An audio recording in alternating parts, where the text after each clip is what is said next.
Dustin LaFortune was found starved, beaten, and burned last spring. Jeff Leo has the story and a warning. Some of these images are disturbing. Police now believe they know who did this to Dustin LaFortune. There's nowhere, anywhere in my life where you would see that I would do anything like that to anybody. I would never try and harm anybody. I was always out to help people, not to hurt them.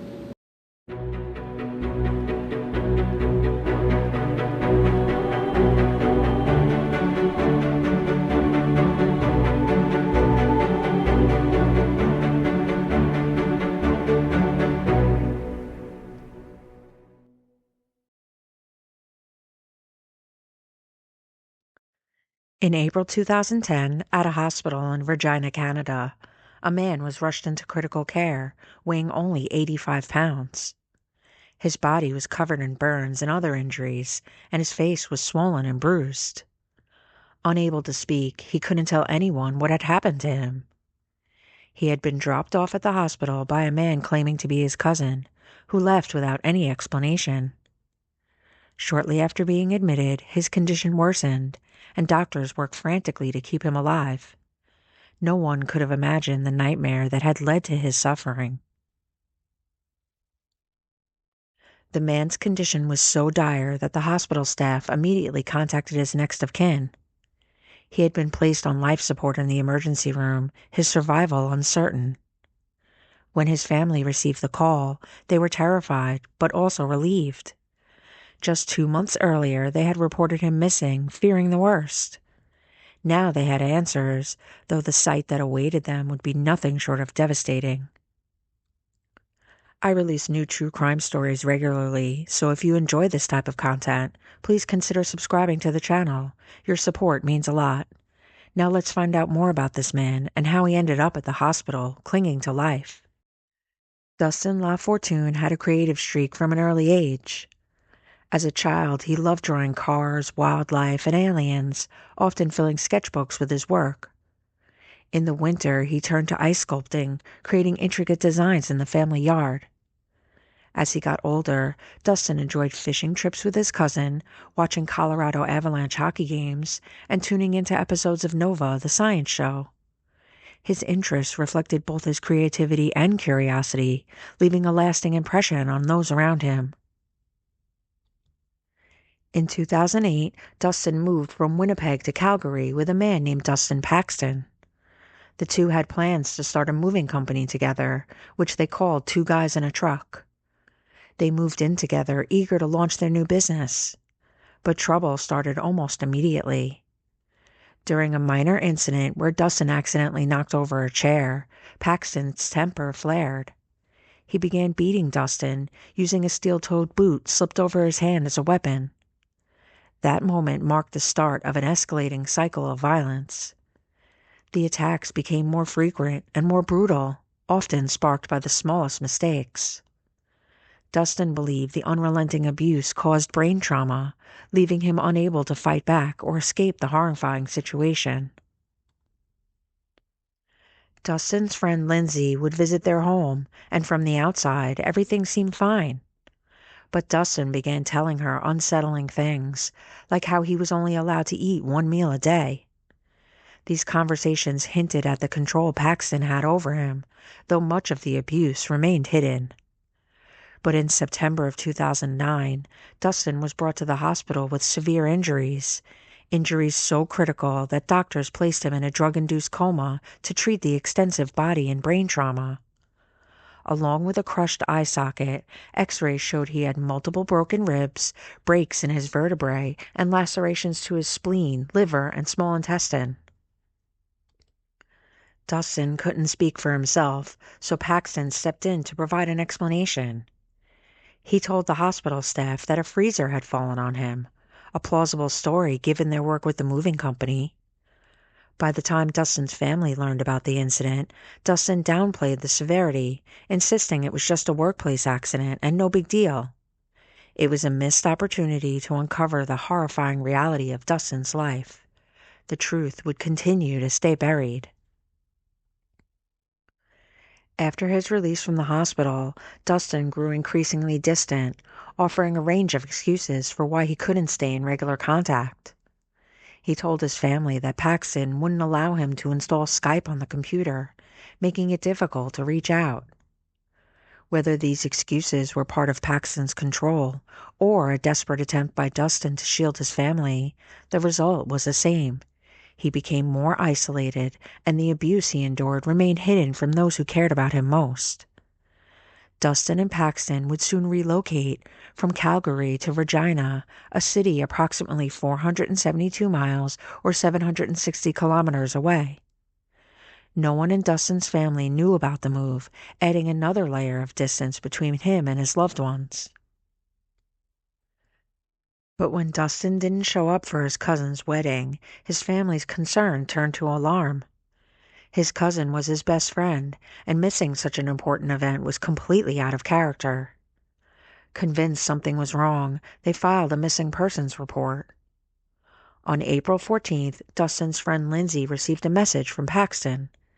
He claimed Dustin was working on a remote farm in Alberta with no phone or cell service, and that he was trying to help Dustin get back in touch with his family.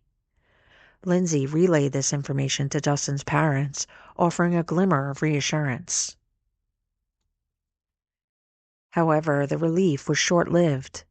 Just 2 days later, Dustin would be abandoned at a Regina hospital, teetering on the brink of death. The hospital was hundreds of miles away from where Dustin was last seen by his family, adding to the growing mystery of what had happened to him. He was unable to speak, his body battered and broken, but miraculously, doctors expected him to survive. Dustin's condition raised more questions than answers, leaving his family desperate to uncover the truth.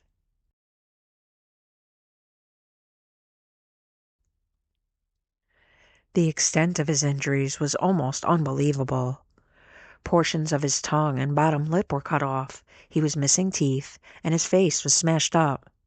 He had burns and bruises all over his body, his ribs were broken, and he had 2 stab wounds. He sustained moderate to severe acquired brain injury and was suffering from pneumonia and colitis. He needed to be tube-fed, and he was unable to speak for nearly 5 weeks. Despite the extent of his injuries, Dustin would eventually regain the ability to speak, and when he did, he revealed the horrifying truth. Dustin Paxton was responsible for the abuse he had suffered. While some details were hazy, he couldn't recall exactly what had landed him in the hospital or remember being stabbed. He vividly remembered the degrading things Paxton had done to him over time. He recalled being whipped with extension cords, getting caned, and suffering from sexual assaults, all at the hands of Dustin Paxton. As Dustin shared his story, investigators began their search for Paxton, who had already skipped town. They searched the apartment the two had shared, gathering evidence that would piece together the chilling extent of what had happened behind closed doors. Dustin LaFortune was found starved, beaten, and burned last spring. Jeff Leo has the story and a warning. Some of these images are disturbing. The person living in the apartment below Dustin and Paxton would later recall strange noises coming from upstairs. He frequently heard loud bangs and moaning, but initially brushed it off, assuming it was none of his business. Perhaps it was just a couple being intimate. As time went on, the noises became harder to ignore. The banging grew louder, and the neighbor occasionally hit the ceiling in frustration, hoping to quiet things down. In response, Paxton stormed downstairs, yelling and getting in the neighbor's face, threatening to fight him. He finally complained to the landlord, who visited the upstairs apartment. After that, the noises stopped. Relieved, the neighbor assumed the problem had been resolved. What he didn't realize until later was that the silence only hid what was really happening. On August 25, 2010, Dustin Paxton was finally apprehended by police in Edmonton. Authorities had turned to the media for help, asking the public to be on the lookout for Paxton, who was using an alias at the time. Around the same time frame that Dustin was being abused, Paxton was also accused of other violent acts. These included the forcible confinement and aggravated assault of a girl under 18, as well as an assault involving a weapon against another man. However, it is unclear if formal charges were ever filed for these incidents. Paxton denied all the allegations against him, saying that he was helping Dustin, not harming him. And under those conditions, with a guy deteriorating, I did the best that I friggin' could to try and help him out. Not to fucking hurt him. Meanwhile, Dustin LaFortune was still recovering in the hospital, facing an uphill battle to regain even the most basic functions. He had to relearn how to stand and walk, as well as how to swallow and eat, challenges stemming from his extensive mouth injuries.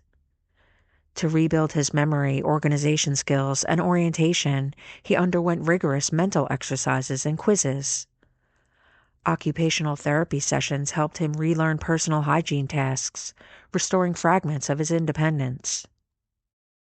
While going through the grueling recovery process, Dustin found solace in art therapy, where he could reconnect with his creativity, and in speaking with a counselor to process the PTSD from his trauma.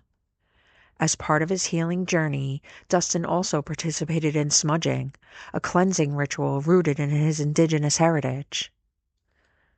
Dustin Paxton made his first court appearance via video link. Appearing confused and agitated, he claimed not to understand the charges and demanded a lawyer. After an evaluation, he was deemed fit to stand trial. The trial began in September 2011 and lasted 4.5 months. Dustin LaFortune testified from behind a screen, recounting months of escalating violence and explaining he obeyed Paxton out of fear of more brutal beatings. In February 2012, Paxton was found guilty of sexual assault and aggravated assault. Dustin's family wanted Paxton to be charged with torture, but Canadian law defines torture as harm to officials, such as members of the armed forces or police officers. Late today, she ruled that Dustin Paxton is guilty of aggravated assault and sexual assault, saying the evidence is overwhelming. Dustin Paxton denied all of the allegations. The court, though, ruled those denials were not plausible. The judge said several witnesses testified that, quote, Mr. Paxton treated the victim as his personal servant. And she said there was no question that Paxton caused all of the victim's injuries. She said, quote, I find that the Crown has proven beyond a reasonable doubt that the victim was wounded, maimed, disfigured, and had his life endangered by Mr. Paxton. In October 2013, a dangerous offender hearing began, a designation in Canadian law for individuals considered too violent or high risk to be safely released. Dustin testified again, saying he wanted to make sure that nobody else ever has to suffer like he did. Paxton was declared a dangerous offender that December, receiving an indeterminate prison sentence. While addressing the court, Paxton expressed no remorse but claimed to be committed to rehabilitation. In early 2014, Paxton's lawyers appealed his convictions, arguing errors in the trial and judicial bias. The appeal was rejected in late 2016, with the court upholding his convictions for sexual and aggravated assault. Dustin LaFortune suffered through unimaginable abuse, but he found a way to keep moving forward. The last we know of him, he had built a life for himself, sharing it with a long-term partner and a daughter. As for Dustin Paxton, his designation as a dangerous offender means he is likely still behind bars, where he can no longer harm others. This case shows how easily abuse can stay hidden, and how vital it is to pay attention when something feels wrong. Dustin's story isn't just about survival, it's a reminder of how strength can emerge even from the darkest places. Remember, every wrinkle tells a story, and in the wrinkles of crime, we find the truth.